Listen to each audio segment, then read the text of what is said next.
Druidry is not the kind of spirituality that denies the body and only strives for higher spiritual consciousness.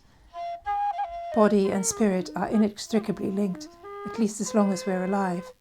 So any method that aligns the two and brings them into harmony with each other is helpful to Druids. One of those ways comes from India and has become very popular in the West. Y is for yoga.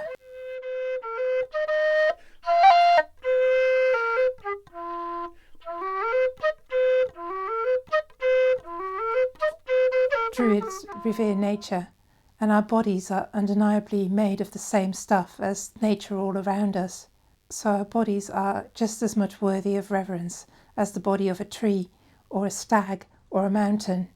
Druids also see their bodily senses as gateways to spirit. They open us to the wider consciousness of nature all around us. Another reason to look after our bodies is that we are vessels for the life force, and keeping that life force flowing strongly through us is a sacred task for every human.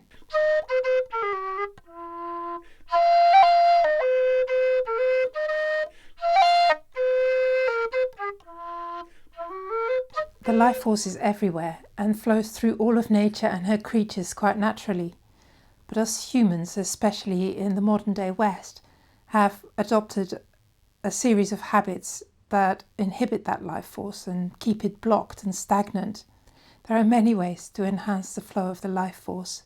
There are some common sense ones that your doctor would instantly agree with, like keeping a healthy, regular lifestyle with the same sleeping and eating times every day, or feeding yourself very well and moving on a regular basis.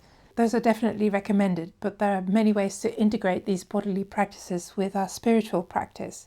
Conscious movement helps you to feel the life force flowing within you, and it also helps you connect to nature.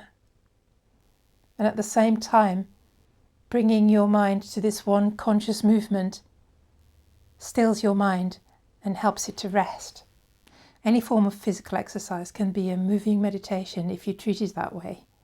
Especially things that take you out into nature, like walking or running or cycling, can be particularly helpful. But it could be anything. It could just as well be tennis or netball or football or even weight training in a gym. There are some simple movement practices built into the training course of the Order of Bards, Ovids and Druids, but no movement tradition has come down to us from the ancient Druids.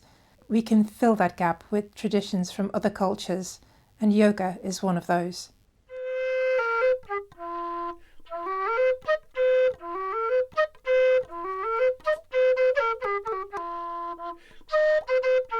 Yoga is a set of practices that originated on the Indian subcontinent in the traditions of Hinduism and Buddhism.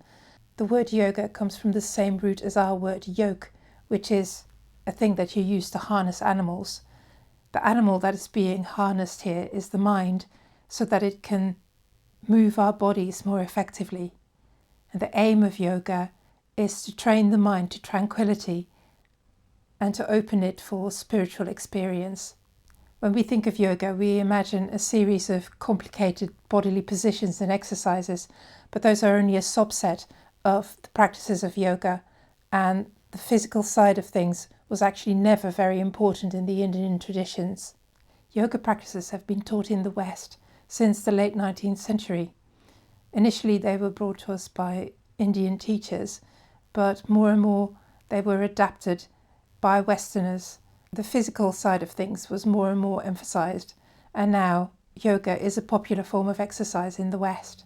I have been doing yoga on and off for over 20 years now, and as I get older, I find it really helps me to keep my joints and muscles flexible and strong. Yoga must have something to do with the fact that I can still touch my toe to my nose and put my hands on the floor when I bend over. Yoga helps me to feel the life force flow through my body and notice where it flows really well and where I'm tense and cramped and need to relax more and let go. Yoga gives me a sense of focused peace, and of course it just plain feels good, which is one of the aims of yoga according to my online yoga teacher Adriene. Her very popular YouTube channel is linked in the description below.